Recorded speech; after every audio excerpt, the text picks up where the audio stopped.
Imagine a relationship where one side keeps taking more than it gives, where promises are wrapped in fine words, but backed by terms that quietly tip the balance in their favor. That's how India began to see its trade relationship with the United States. For years, both nations spoke about partnership, mutual benefit, and shared growth, but beneath the diplomatic smiles, cracks were forming. Every tariff hike, every one-sided policy decision, every instance where India's concerns were brushed aside, it all added up. This wasn't just about money or markets. It was about sovereignty, dignity, and the right to determine one's own economic path without being pressured into submission by a global power. And when those pressures became too heavy, India made a decision that stunned many. It walked away. What makes this story even more powerful is that it's not just a tale of economics. It's a lesson in standing firm when your values and your future are at stake. The truth behind India's move reveals far more than a trade dispute. It's a case study in the delicate balance between cooperation and exploitation, between partnership and control. And once you see the full picture, you'll understand why this moment will be remembered as a turning point in modern international relations. The first key point centers on the mounting tension caused by U.S. trade policies that India perceived as increasingly unfair and imbalanced. For years, trade between the two nations was framed as a partnership rooted in mutual benefit, yet beneath the surface, there was a growing sense in India that the relationship was disproportionately tilted in America's favor. This was not a sudden realization, but the product of years of gradual shifts in tariffs, regulations, and trade terms that cumulatively placed heavier burdens on Indian exporters while giving U.S. companies greater ease of access to the Indian market. Every time Washington introduced new tariff hikes or adjusted regulations in a way that favored its own industries, Indian businesses felt the pinch, and the government began to question whether the so-called partnership was genuinely equitable. The tipping point came when the U.S. imposed steep tariffs on several categories of Indian goods, arguing that these measures were necessary to protect American industries. From the American perspective, this was a move to safeguard jobs and address trade deficits. But from India's viewpoint, it was an act of economic aggression that undermined the trust built over decades. Indian exporters suddenly found themselves priced out of the U.S. market, losing competitiveness overnight. For a country that had invested heavily in building trade ties with the U.S., these moves were seen as not only economically damaging, but also diplomatically dismissive. A sign that India's concerns were secondary to America's domestic political agenda. Adding to the frustration was the perception that the U.S. wanted to dictate terms without genuinely listening to India's position. While Washington pushed for greater access for its own agricultural products, technology services, and manufacturing goods in the Indian market, it appeared unwilling to make reciprocal concessions. This one-way approach began to clash with India's broader vision of self-reliance and economic sovereignty. The Make in India initiative, launched to strengthen domestic production and reduce dependence on foreign imports, became even more relevant in the face of what was seen as external pressure to compromise national interests for the sake of trade continuity. The dynamic also exposed a deeper philosophical divide between the two nations regarding trade itself. While the U.S. often viewed trade as a tool for extending economic influence and securing strategic advantages, India increasingly began to see it as a platform that should function on fairness, respect, and equality. The more Washington's decisions seemed driven by short-term political gains rather than long-term cooperation, the more Indian policymakers began to doubt whether the partnership could remain sustainable in its existing form. This gradual buildup of tensions created an atmosphere where trust eroded quietly but steadily. Each tariff hike and each policy disagreement was like a stone added to the weight India was carrying in the relationship. By the time India made the decision to walk away from certain trade agreements and reconsider its economic alignment, it was not a knee-jerk reaction, but the culmination of years of accumulated grievances. For India, it was less about breaking ties and more about reclaiming the ability to negotiate on equal footing. And in a world where economic independence is increasingly tied to political sovereignty, That choice was seen not just as strategic, but as essential. The second key point revolves around India's growing emphasis on self-reliance and strategic independence, a vision that clashed directly with the trajectory of its trade relationship with the United States. Over the past decade, India has been steadily moving toward policies that prioritize domestic production, reduce dependency on foreign imports, and build resilience against global market volatility. This push was not just about economics. It was about safeguarding national sovereignty in an increasingly unpredictable world. The government's Atmanirbhar Bharat, a self-reliant India initiative, became the cornerstone of this shift, encouraging investment in homegrown industries, fostering innovation, and protecting critical sectors from external vulnerability. However, Washington's trade demands often conflicted with this approach, as they frequently involved opening up more Indian markets to American goods while expecting fewer restrictions on U.S. companies operating in India. From India's perspective, these demands risked undermining the very foundation of its self-reliant strategy, allowing unrestricted entry of American products, particularly in sensitive sectors like agriculture, pharmaceuticals, and technology, could potentially overwhelm local industries that were still developing competitive strength. The United States, with its advanced manufacturing capabilities, massive capital, and established global brands, held a clear advantage in these areas. If India were to grant full market access without adequate protections, it could lead to a scenario where domestic producers were sidelined, jobs were lost, and economic control shifted away from local hands. This was precisely the kind of dependency that India sought to avoid. The tension deepened when negotiations revealed a mismatch in priorities. While India was willing to expand cooperation in areas that aligned with its developmental goals, such as technology transfer, joint manufacturing ventures, and sustainable energy projects, it resisted terms that it saw as skewed toward American corporate dominance.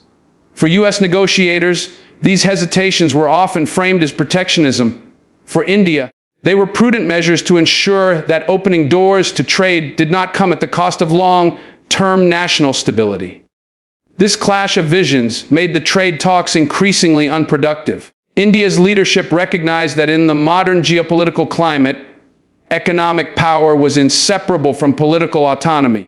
Any over-reliance on a single partner, especially one as assertive as the United States, would limit India's freedom to make independent policy decisions in the future. That meant ensuring a diversified trade portfolio, strengthening regional partnerships, and building capacity at home, rather than simply relying on imported goods and technologies. In walking away from certain trade concessions, India sent a clear signal. It was no longer willing to play the role of a passive partner in a relationship where the benefits were unevenly distributed. The decision was not an act of isolationism, but a strategic recalibration designed to ensure that every trade agreement supported the broader national vision. This move was also about psychological positioning on the global stage, demonstrating that India was prepared to defend its economic philosophy even when faced with pressure from the world's most powerful economy. The underlying message was that for India, sovereignty is non-negotiable, and any partnership must be built on mutual respect, not lopsided dependency. The third key point centers on the geopolitical undertones that heavily influenced the trade breakdown between India and the United States. While official narratives from both sides often emphasize tariffs, market access, and economic disagreements, the deeper reality was that trade talks were intertwined with larger strategic tensions. In recent years, global politics has become increasingly polarized, with nations aligning themselves around competing power blocks. India, while maintaining its historic non-aligned stance, has been carefully balancing its relations with multiple global powers, strengthening ties with the U.S. in areas like defense and technology, while simultaneously maintaining strong relations with Russia, the Middle East, and key Asian partners. This balancing act, however, did not always sit well with Washington, which has been pushing its allies and partners toward a more defined alignment in the evolving rivalry with China. The United States has been looking for partners who will not only trade, but also strategically align with its geopolitical objectives. This expectation often meant that trade agreements were bundled, explicitly or implicitly, with political concessions, strategic commitments, or foreign policy alignment. India, however, resisted any framework that threatened its autonomy in making foreign policy decisions. For New Delhi, sovereignty in global diplomacy is just as critical as economic sovereignty. Accepting trade terms that came with implied geopolitical strings attached would have constrained India's freedom to act in its own national interest, particularly in its dealings with neighboring countries and regional disputes. Adding to the complexity, the U.S. often used trade as leverage in diplomatic negotiations, linking economic cooperation to issues like defense purchases, human rights policies, or India's stance in multilateral forums. While these tactics are not unique to Washington, they were perceived in India as attempts to subtly influence its broader strategic direction. In contrast, India sought partnerships that operated on a principle of mutual benefit without conditional political obligations. The growing perception was that the trade relationship was drifting away from a purely economic exchange and becoming entangled in a larger chess game of global influence. On the other hand, India's trade policy during this period reflected a calculated diversification strategy.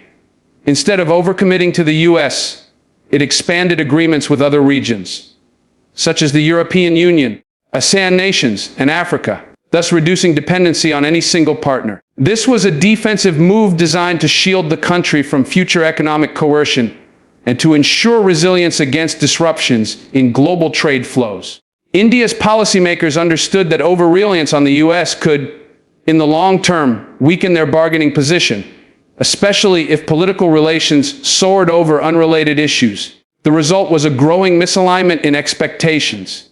While Washington may have seen India as a natural strategic partner and wanted deeper economic integration, India viewed the relationship through a lens of cautious pragmatism, open to cooperation, but unwilling to compromise on strategic independence. This underlying friction meant that trade negotiations were no longer just about tariffs and exports. They became a subtle battleground for influence, where each side was trying to protect its long-term leverage.